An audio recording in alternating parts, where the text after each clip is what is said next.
बिस्मिल्लाहिर्रहमानिर्रहीम। स्टूडेंट्स, मैं आपका टीचर काशिफ रज़ा।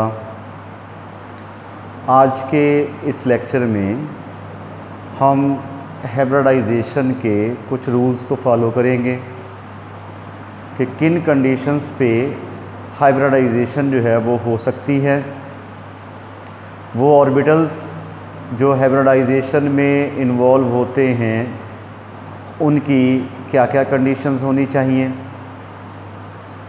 और हाइब्रिडाइजेशन से हम किसी भी मॉलिक्यूल की ज्योमेट्री को कैसे जो है वो डिटरमिन कर सकते हैं। ये बातें आज के हमारे इस लेक्चर में होंगी। तो सबसे पहले कि हाइब्रिडाइजेशन वो ऑर्बिटल्स कर सकते हैं जिनकी एनर्जी जो है वो सिमिलर। ठीक हो गया। मसलन एक आपके पास एटम है, ये एटम, तो इसके अंदर इसकी इलेक्ट्रॉनिक कन्फिगरेशन करें 1s2 हो गई, और उसके बाद ये हो गया 2s 2px 2py and 2pz हो गया। अब इन ऑर्बिटल्स का एनर्जी लेवल सेम है। ओरिएंटेशन और इन स्पेस में तो थोड़ा बहुत जो है वो फ़र्क होगा, लेकिन इनका एनर्जी लेवल जो है वो क्या होगा, सेम होगा। ठीक है। तो ये ऑर्बिटल्स जो हैं ये हाइब्रिडाइजेशन में इन्वॉल्व होंगे, जबकि 1s2 जो है ये हाइब्रिडाइजेशन में इन्वॉल्व नहीं होगा, क्योंकि इसका एनर्जी लेवल उनके मुकाबले में डिफरेंट है। ठीक है। तो हमेशा वही ऑर्बिटल्स हाइब्रिडाइजेशन करते हैं जिनका एनर्जी लेवल सेम हो, और वो सेम एटम के उनका ताल्लुक जो है they are belonging to a same atom और अ आइन। उनका ताल्लुक सेम एटम से हो और सेम आइन से हो, और उनका एनर्जी लेवल जो है वो क्या हो, सेम हो, सिमिलर एनर्जी लेवल। तो ये इस केस में 2s 2px 2py and 2pz तो हाइब्रिडाइजेशन में इन्वॉल्व हो सकते हैं, लेकिन 1s इन्वॉल्व नहीं हो सकता, क्योंकि इसका एनर्जी लेवल क्या है वो डिफरेंट है उनके मुकाबले में। तो पहला पॉइंट क्या हो गया कि only orbitals of a similar energies belonging to same atom और आइन कैन हाइब्रिडाइज टुगेदर। ठीक है। तो पहला पॉइंट आपने जहन में रखना है कि किसी भी एटम के या आइन के सेम एनर्जी वाले ऑर्बिटल्स ही हाइब्रिडाइजेशन में हिस्सा ले सकते हैं, जबकि डिफरेंट एनर्जी वाले हाइब्रिडाइजेशन में हिस्सा नहीं ले सकते, और उनका ताल्लुक जो है वो सेम एटम या आइन से होना चाहिए। तो पॉइंट नंबर ये 1 हो गया। अच्छा, number of hybrid orbitals produced are equal to the number of atomic orbitals taking part in hybridisation.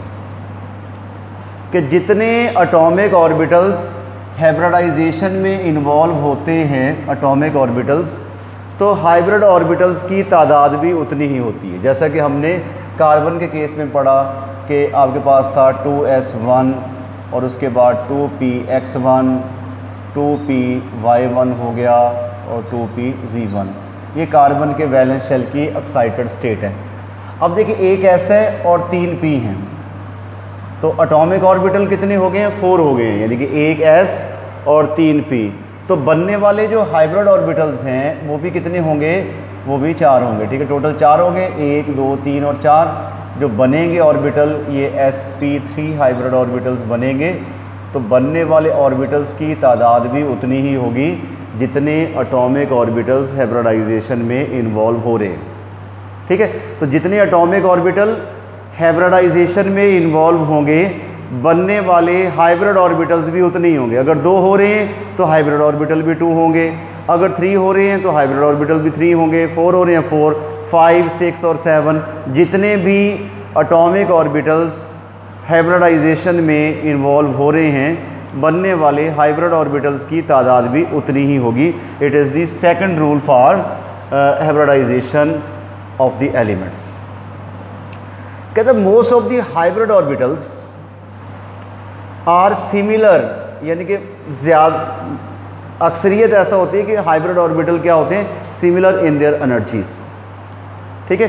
But they are differ in their orientation in space, कि उनमें डिफरेंस क्या आता है कि वो स्पेस में डिफरेंट डायरेक्शन में ओरिएंटेट हो जाते हैं।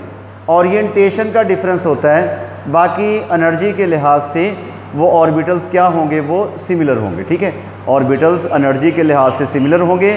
डिफ़र कहाँ से, डिफरेंस कहाँ पे आएगा, उनकी स्पेशियल ओरिएंटेशन में डिफरेंस की वजह से वो ओरिएंटेट हो जाएंगे in a different direction, but are identical in shape, differ in orientation in space. From type of hybridisation we can predict the shape of molecule. अभी इसको हम डिस्कस करते हैं कि हम अगर हमें पता चल जाए कि मॉलिक्यूल्स कौन सी टाइप जो है मॉलिक्यूल के अंदर हाइब्रिडाइजेशन की कौन सी टाइप है, तो हम मॉलिक्यूल की ज्योमेट्री और स्ट्रक्चर के बारे में बता सकते हैं। अभी इसके बारे में पढ़ते हैं। Orbital which is use to built up a hybrid orbital is no longer available to hold the electrons in its pure state, कि वो जो एटॉमिक ऑर्बिटल होता है जिसने हाइब्रिडाइजेशन में हिस्सा लिया, वो हाइब्रिड ऑर्बिटल बनने के बाद वो अवेलेबल नहीं होता टू होल्ड दी इलेक्ट्रॉन्स, जैसा कि वो प्योर हालत में इलेक्ट्रॉन्स को होल्ड किए हुए था। ठीक है, तो ये कुछ रूल्स थे हाइब्रिडाइजेशन के लिए।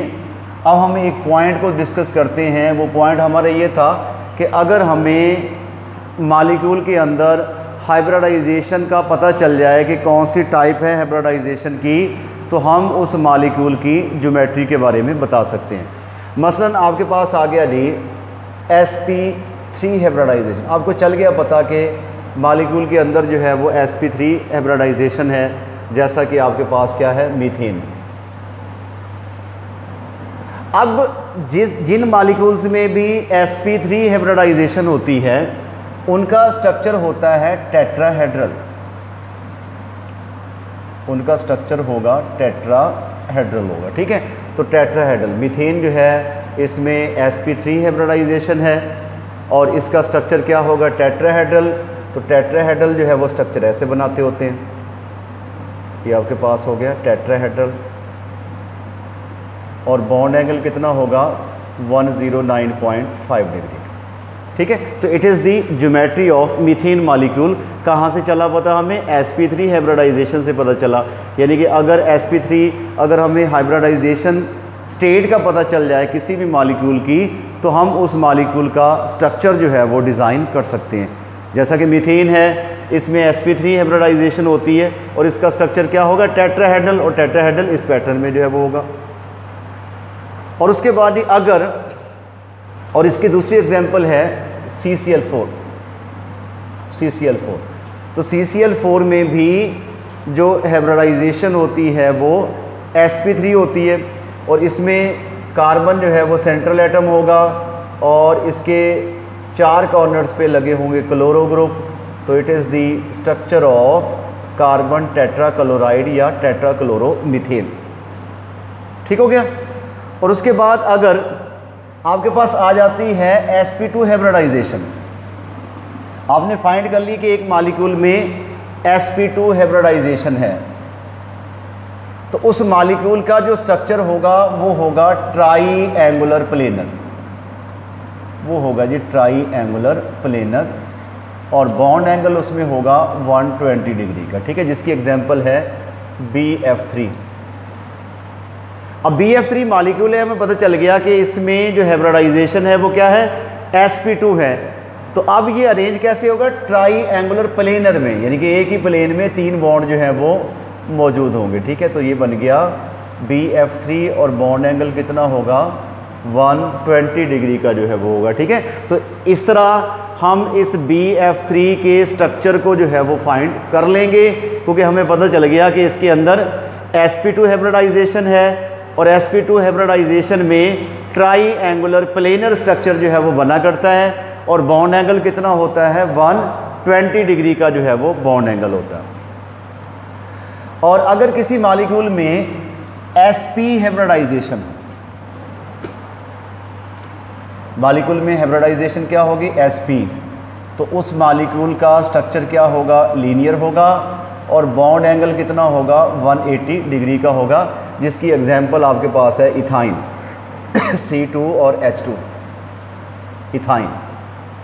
अब इसका स्ट्रक्चर ऐसे बनेगा, C ट्रिपल बॉन्ड C और H हो गया और H हो गया, और स्ट्रक्चर क्या बन गया जी, लीनियर जो है वो स्ट्रक्चर बन गया, और बॉन्ड एंगल कितना होगा 180 डिग्री का जो है वो होगा। ठीक है, तो जिन मालिक्यूल्स में भी sp हाइब्रिडाइजेशन होगी उन मालिक्यूल्स का स्ट्रक्चर क्या होगा, लीनियर होगा। ठीक है, these are information about the structure of the molecule by knowing the hybridization state of that molecule, कि अगर हमें किसी मॉलिक्यूल की हाइब्रिडाइजेशन स्टेट का पता चल जाता है तो हम उस मॉलिक्यूल की स्ट्रक्चर या ज्योमेट्री के बारे में जो है वो बता सकते हैं। अच्छा, अगर DsP2 हाइब्रिडाइजेशन होती है किसी भी मॉलिक्यूल में, ये देखिए DsP2, उस मॉलिक्यूल का स्ट्रक्चर क्या होगा, स्क्वायर प्लेनर। जैसा कि आपके पास एग्जांपल है PtCl4, तो स्क्वायर प्लेनर जो है वो ऐसा स्ट्रक्चर होता है कि 4 क्लोरो जो हैं एक ही प्लेन के अंदर जो है वो लगे हुए होंगे, तो ये स्ट्रक्चर होगा PtCl4 का। इसको हम बोलते हैं स्क्वायर प्लेनर। स्क्वायर प्लेनर कि अगर किसी मॉलिक्यूल में DsP2 हाइब्रिडाइजेशन होती है तो उस मॉलिक्यूल का स्ट्रक्चर कैसा होता है, स्क्वायर प्लेनर जो है वो उस मॉलिक्यूल का स्ट्रक्चर होता है। और अगर किसी मॉलिक्यूल में DsP3 हाइब्रिडाइजेशन होती है तो उसका स्ट्रक्चर होगा ट्राइगोनल बाईपैरामिडल, जिसकी एग्जांपल है PCl5। ये आपके पास PCl5 है, इसका स्ट्रक्चर क्या होगा, ट्राइगोनल बाईपैरामिडल। इस तरह का होगा कि आपके पास ये फास्फोरस है, इसके साथ ये 3 क्लोरो जो हैं वो इन दी प्लेन होंगे, और उसके बाद 2 क्लोरो जो हैं वो आउट ऑफ दी प्लेन होंगे। इस स्ट्रक्चर का नाम क्या होता है, ट्राइगोनल बाईपैरामिडल। ट्राइगोनल बाईपैरामिडल जो है इस मॉलिक्यूल का स्ट्रक्चर होगा PCl5 का। और अगर किसी मॉलिक्यूल में D2sp3 हाइब्रिडाइजेशन होती है तो उसका स्ट्रक्चर क्या होगा, ऑक्टाहेड्रल, जिसकी एग्जांपल क्या है, SF6 है। मैं यहाँ पे बनाता हूँ, SF6 हो गया। ठीक है, अब इसका सल्फ़र जो है बीच में होगा, 4 जो हैं वो फ्लोरीन जो है फ्लोरो ग्रुप इन दी प्लेन होंगे ऐसे, और 2 फ्लोरो जो हैं वो क्या होंगे, आउट ऑफ द प्लेन जो है वो होंगे। This structure is octahedral structure.